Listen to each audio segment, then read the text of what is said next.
I have a lot to say. I prayed that God would give me enough to say, because sometimes I feel like I don't talk enough. And now I feel like He gave me so much to say that now I'm trying to tone it down a bit. That's going to be a struggle for me. So also, if you can't hear me, I apologize. I'll do my best. I'm super nervous. Okay, I'm going to pray. Dear Heavenly Father, I come to you now. God, this is you. This is not me. I keep trying to make it about my nerves and my anxiousness, God, and that's not what it needs to be about. God, I pray right now that you would take over, that I give it to you. It's all for you, God. It's all about you so that I can just talk, God. You've given me words to say, but it's your voice, God, that they need to hear. So please protect Dwayne and Amanda as they travel back, God, and bless them on the rest of the vacation. In Jesus' name we pray. Amen. Amen. Okay. So, my title is called Layers of Acres. It's interesting. How many of you guys have heard of Billy Moon? I tried to label it Billy Moon, my title, my thing, and Troy said no, I'm not allowed to call it Billy Moon because nobody even knows who Billy Moon is. What about Christopher Robin? Yep. Yeah. You've heard of Christopher Robin? Peyton, you've heard of Christopher Robin? Yes. Peyton, who's Christopher Robin? What's he from? Pooh Bear. Winnie the Oh, was I supposed to say? Anybody? Okay, Winnie the Pooh. All right, so I watched this movie the other day. I'm a huge movie buff. Johnny knows this. If you have not seen this movie, Goodbye Christopher Robin, highly recommend it. It's really good. And it's about the life of Billy Moon. But it's not Billy Moon, it's Christopher Robin. That was his birth name that he was given. The story is about A.A. Milne and his relationship with his son. Many of you don't know, but it is based off of a true story. Billy Moon is Christopher Robin. Christopher Robin was a real boy. It started off of a poem, and this little boy had to grow up with, let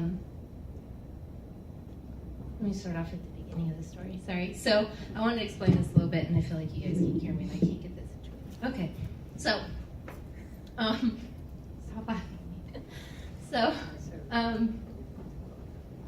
Christopher Robin, or A.A. Milne, was his dad. And his dad was a war veteran and also a playwright. He was a famous playwright in the 1900s. So, he's a playwright in the 1900s. He's sent to the war. He's in the war. He comes back, and everybody said, when are you going to write your next play? It needs to be funny. It needs to be something grand.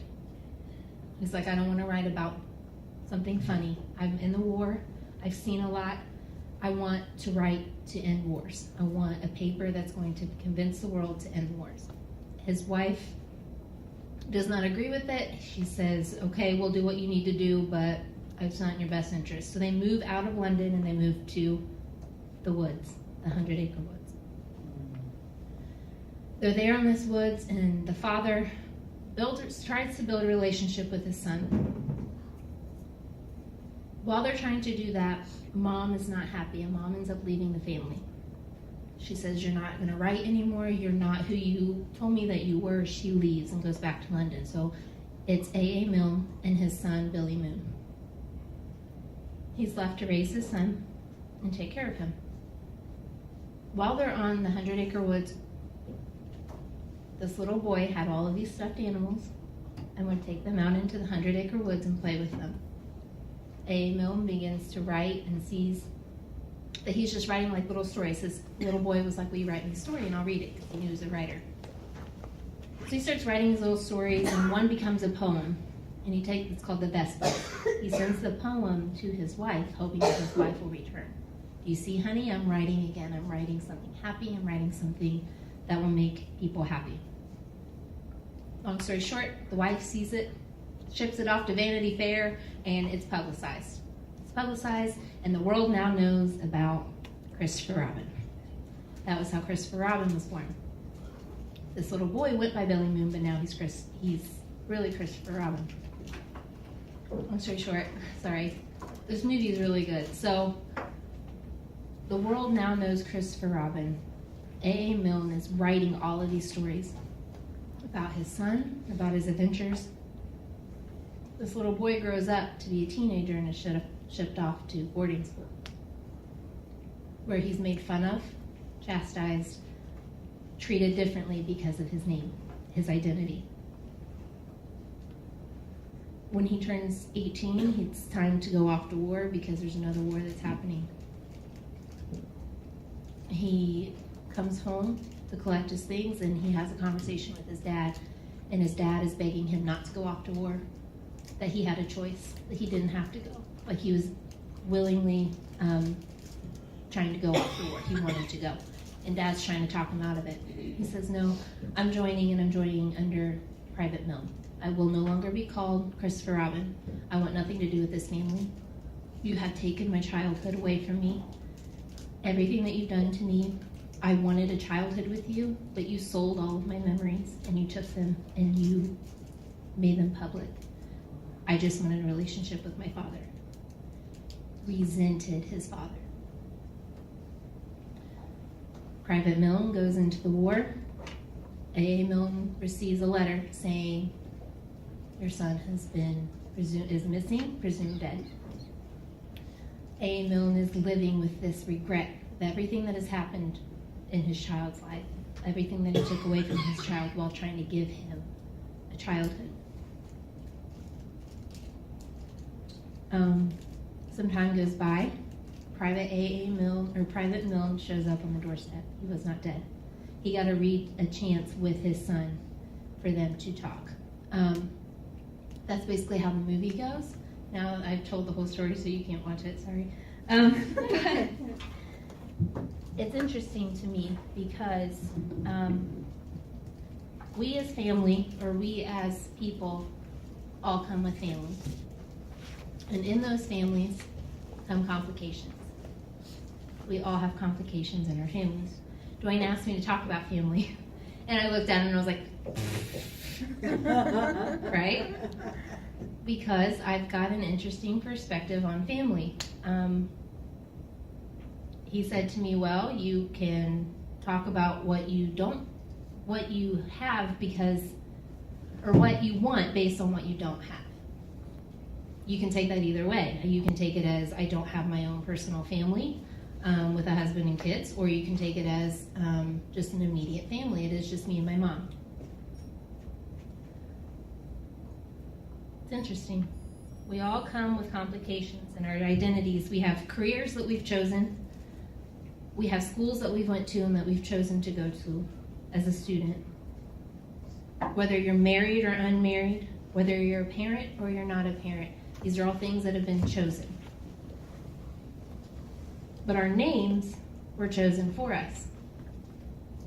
Your mom, your dad gave you the name that you have. And it gives you a whole life that you live with your name. So I've told you the story about Christopher Robin and how he went by the identity of Billy Moon, but his real name was Christopher Robin. Within that family, the world knew him as this perfect little boy who carried around a red balloon or a blue balloon with a funny looking outfit, okay? But they didn't know the struggles that he had going on at home, where his mom was living in London half the time. They didn't know the struggles that his dad faced with the PTSD of going off to war, how his dad would almost hit him because he was so scared when something traumatic would happen. They didn't know these things. They just saw the good, the happy. Because that's what they wanted. I mean, it was after war that people wanted to see happy things. They didn't want to hear about the war. They wanted to hear about happy things. But we all have traits that have been laid in us that are either positive or negative. I know I was in Texas seeing my family, and as soon as they see me, you look just like your dad. That's what my grandma says, you look just like your dad. And so I have to hear that pretty much every time that I'm there. You look just like your dad. Hope you don't have the temper like your dad did. That's something else that I hear. So we all have these things where it's either positive or negative. Also, I hear, like you might hear that you have the generosity of your grandma or something like that. We all have those things in our life. But, and I don't want it to be taken as like a negative, but like we have these things that are negative in our lives where we don't want to claim them. They're basically chains that people have placed on you, saying that your ancestors before you, your grandparents, your parents had these things, but they're placing it on you, and it's like, no, that's not my chain, that's somebody else's chain. You know what I mean? So, but we have an identity that predates your present, your past, and your birth.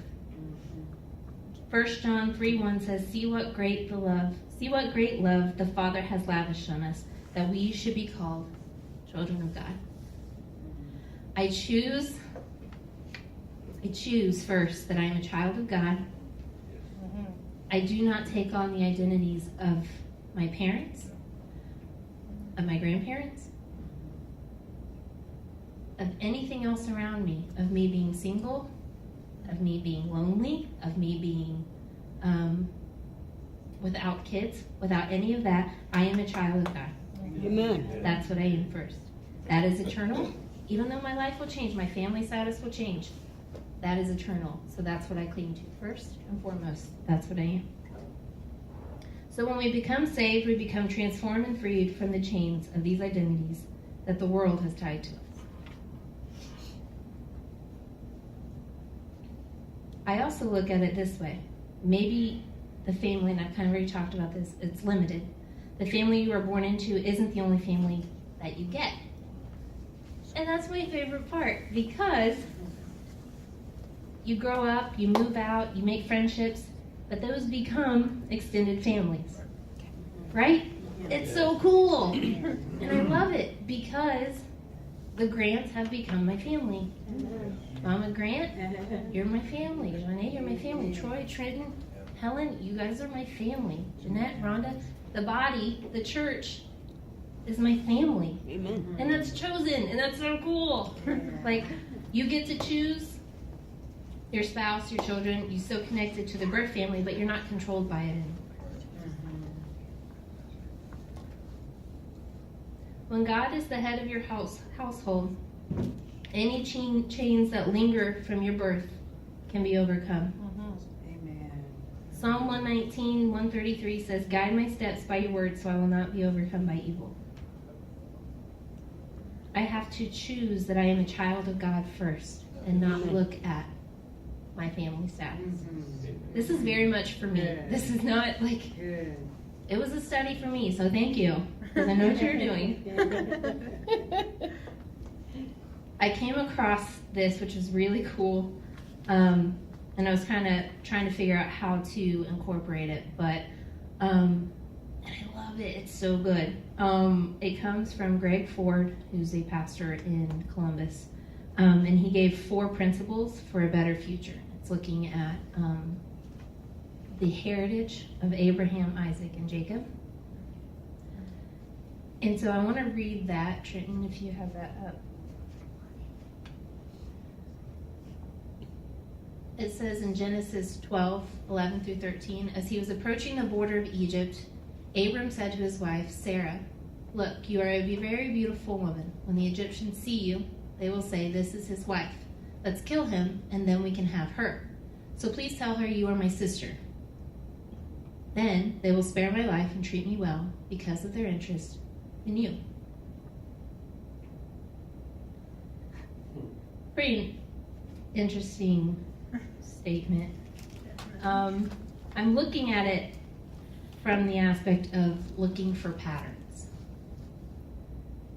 So this happens, it's really awkward, it's like, okay, but you have to know that Isaac was probably heard this story after this happened, right? So Abram and Sarah were married, they had Isaac, and Isaac probably heard this story and was like, what? My dad's weird. Like, that doesn't make any sense. Why in the world would my dad say that my mom is his sister? That's weird. Like, So he lied to Pharaoh, right? So Isaac learns and he's like, that's pretty messed up. I don't want to do that in my kids. I don't want my kids to have a weird family growing up like that. That's pretty messed up. Genesis 26:7. exact same thing happens. Isaac, when the man who lived asked Isaac about his wife, Rebekah, he said, "She is my sister."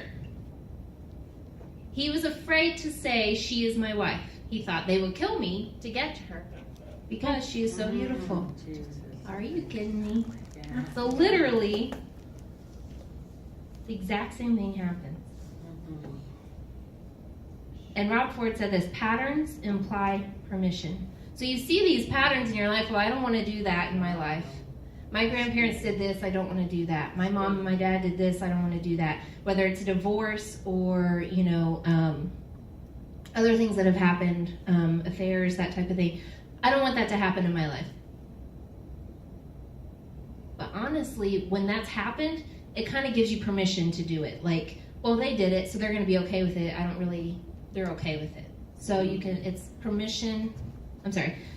Patterns imply permission. It's still accessible to you. Even patterns of abandonment, where my dad left me, his dad left him. I don't want that to happen to my kids. Well, then you're not really in that situation yet, so you don't know. But a couple years down the road, life happens to you. My dad did it to me. I see why he did it now.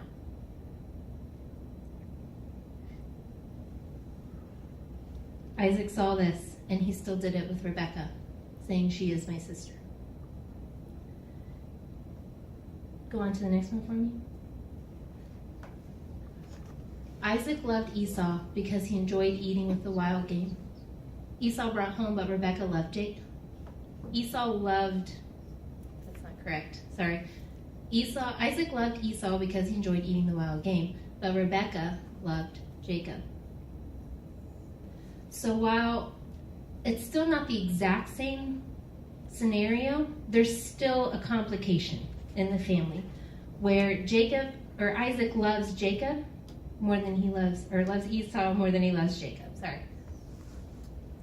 Because Esau was the manly man, he was the bearded one, he had all the hair on him, he was hunting, he was going out with dad, hanging out with dad, watching football games, and Jacob just liked to be at home with mom and hang out with mom. So you would think Jacob would be like, you know what? I know what it feels like to love one kid more than the other kid. I don't want my life to be like that. Right. That's not how my pattern's going to be. Flash forward to Jacob. Jacob has 12 sons. Who is Jacob's favorite son? Joseph. The coat of many colors. Now Israel loved Joseph more than any of its other sons because he had been born to him in his old age, and he made a richly ornamented robe for him. Sounds pretty loved if he gets a robe and nobody else does. Patterns. We have to then learn to unlearn. If you see your patterns, then you have to learn to unlearn. Romans 12:2 says, "Do not conform to the pattern of this world, but be transformed by the renewing of your mind. Then you will be able to test and approve what God's will is, his good, pleasing, and perfect will." Amen.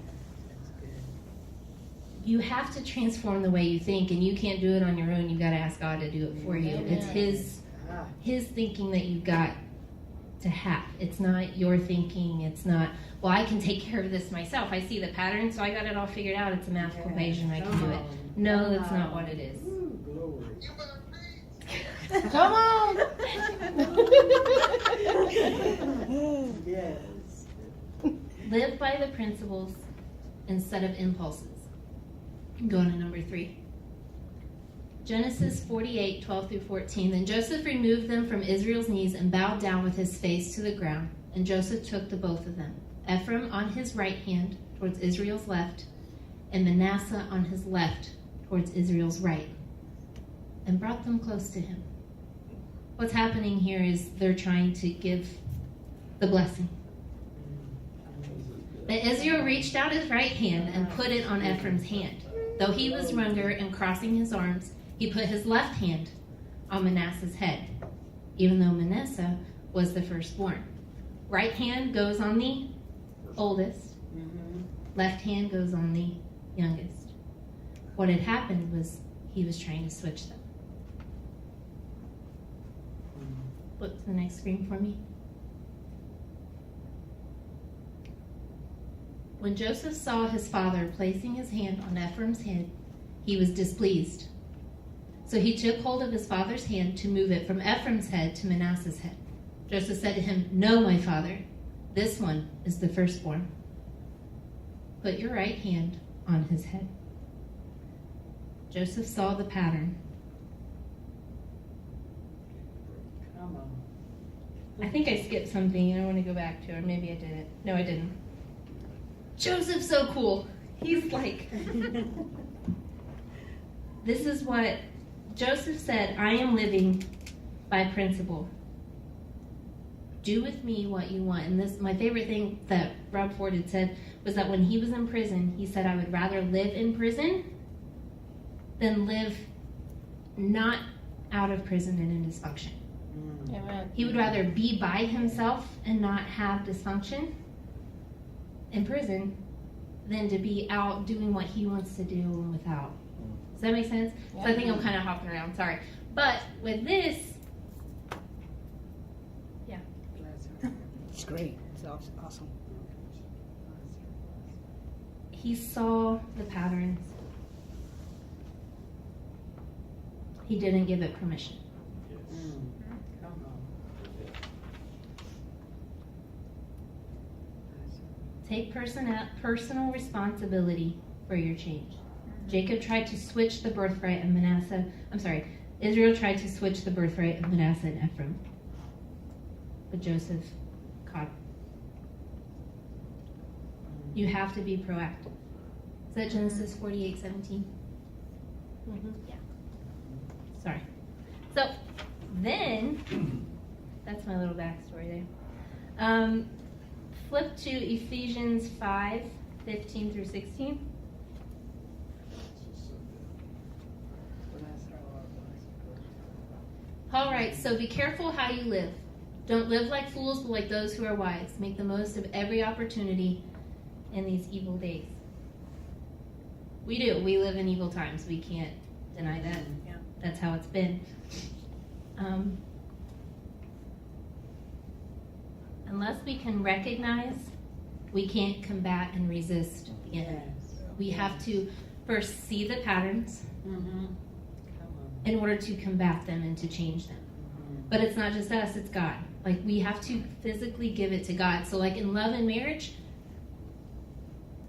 there's so many problems in today's world in love and marriage where, like, it's like that self-love. Like, if my partner's not giving me what I need, then divorce. Come on. Relationships with the self-love and the codependence. They're not giving me what I need, I'm not happy. Break up. Success. If you're not rich and powerful in your family, if your family is not powerful and successful, if you don't look like the cover of a magazine, then you're not happy. That defines your happiness.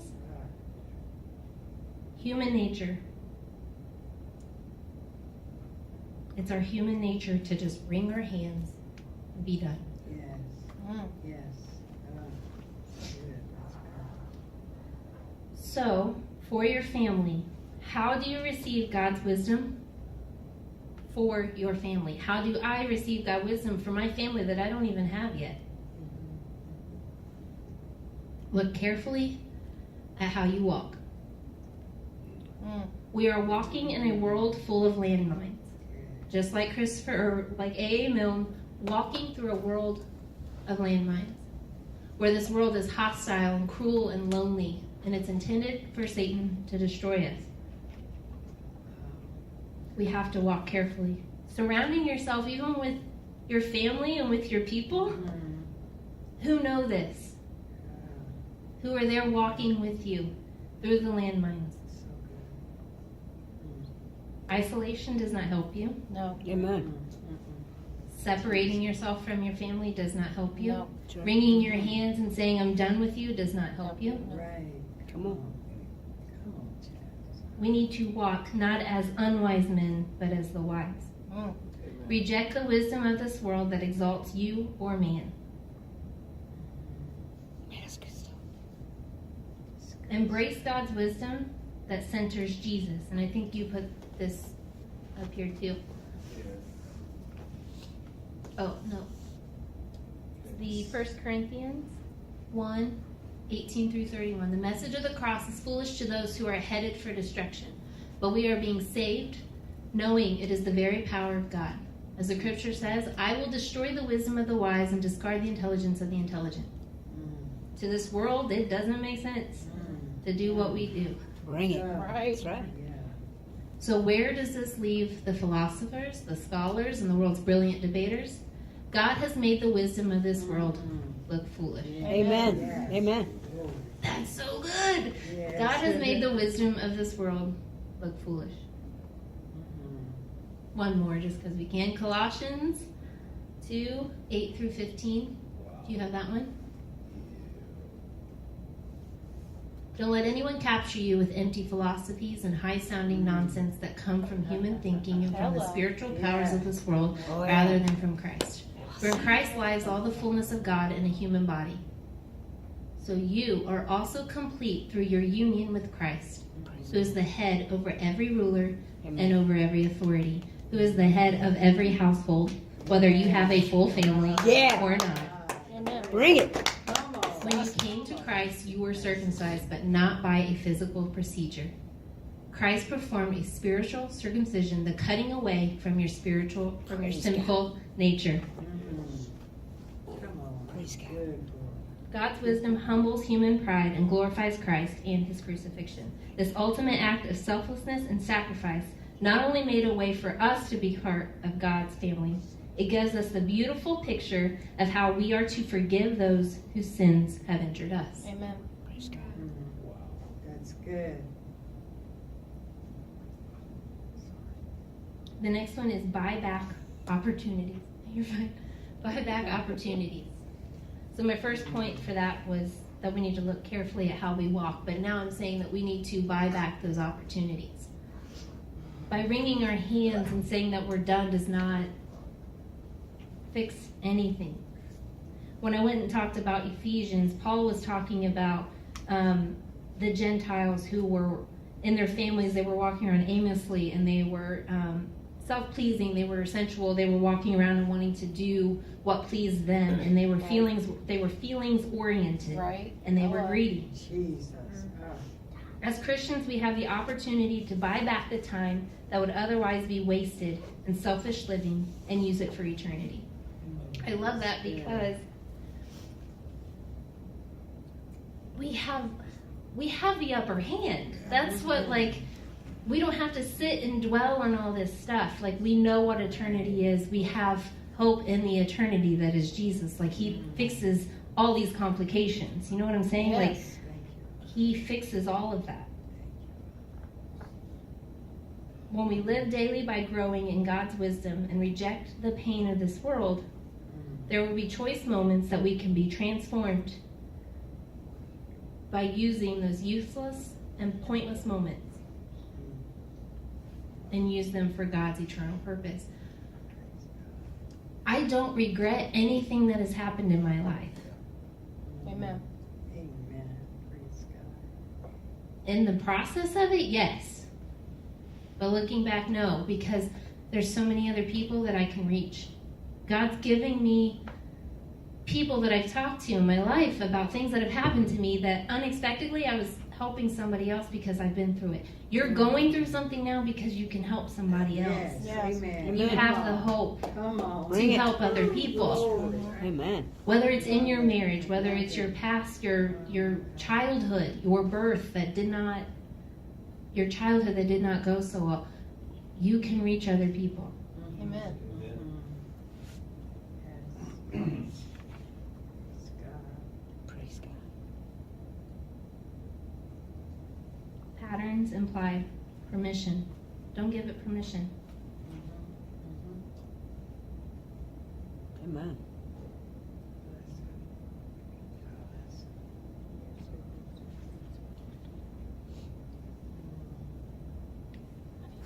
through overcoming family complications, through establishing identities and thriving in your birth families and your chosen families, accepting and receiving forgiveness from those who have hurt you or that you've hurt them, and maybe they haven't forgiven you for things that you've done, or maybe you're having a hard time forgiving.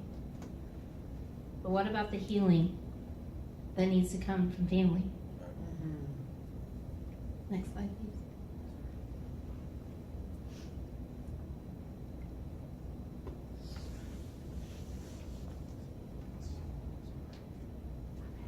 Okay. Because while salvation can't be lost, your healing can. Amen. Jesus. That one hit me. Yeah. Wow. Good word. Good word. Wow. Because I struggle with that. And I think a lot of us do. Me too. You can say that you Absolutely. forgive somebody and that you're healed, and then you see them again, or an unexpected thing pops up, like a memory on Facebook, Absolutely. Come on. and all that hurt comes back up again. We can revert back to our old sins, and we can be attacked by our old hurts.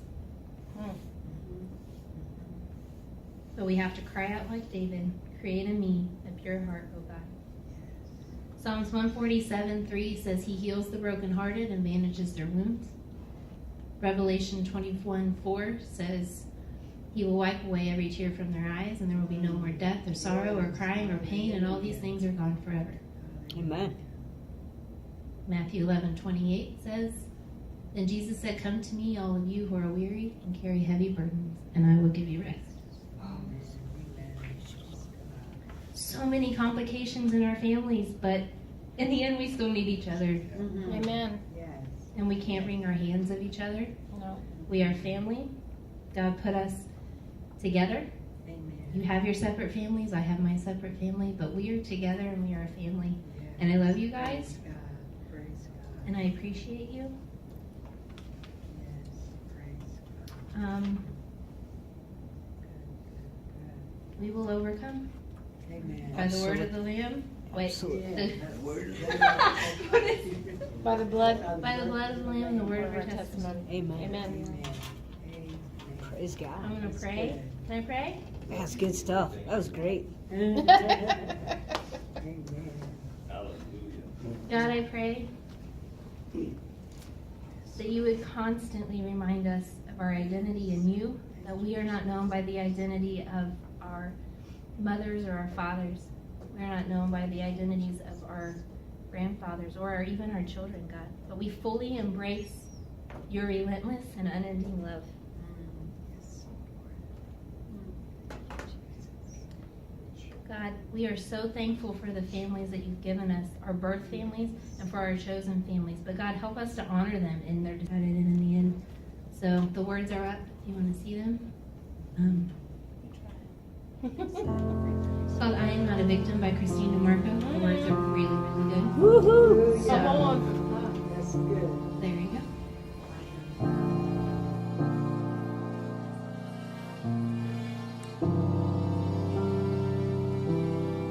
I'm no victim. I live with a vision. I'm covered by the force of love, covered in my Savior's blood. I am no orphan. I'm not a poor man. The kingdoms now become my own, and with the King I have a home.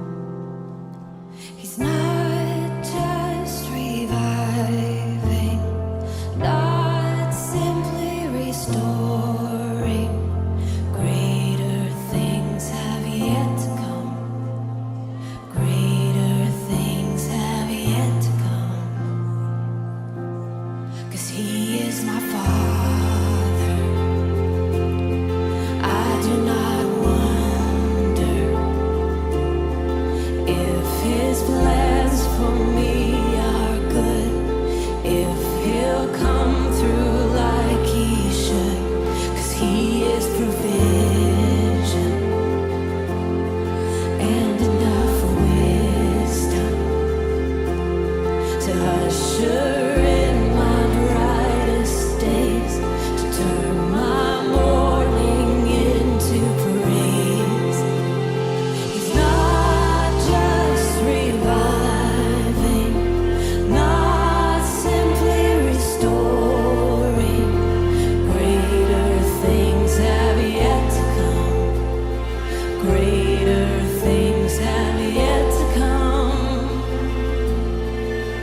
Just lift up your eyes, let your faith rise. I am who he says I am. He is who he says he is. I'm defined by all his promises, shaped by every word he says. I am who he says I am. He is who he says he is. I'm defined by all his promises, shaped by every word he says. Oh, I know victory. I live with the vision. I'm covered by a force of love, covered in my Savior's blood. I know nothing. I'm not perfect. The kingdom's now become my own. With the King I have all. He's my Father.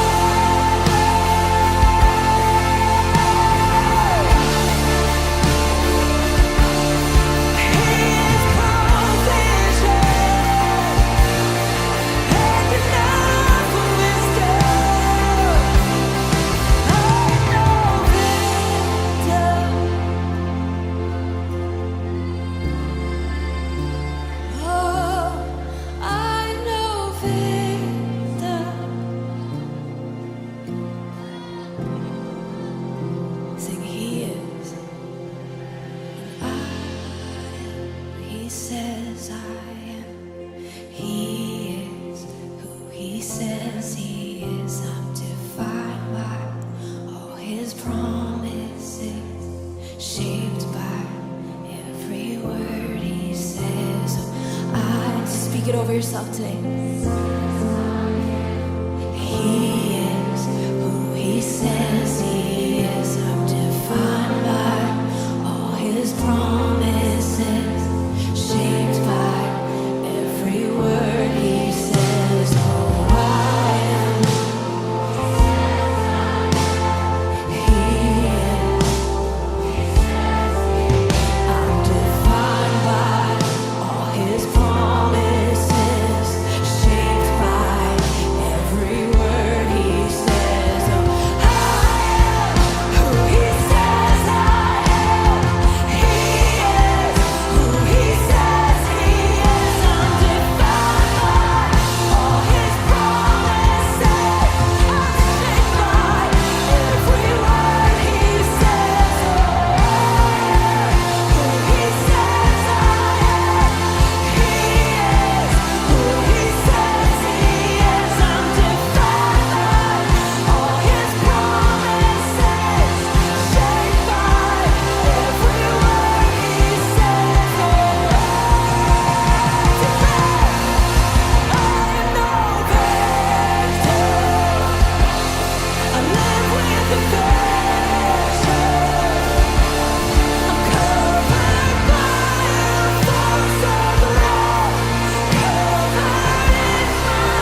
the whole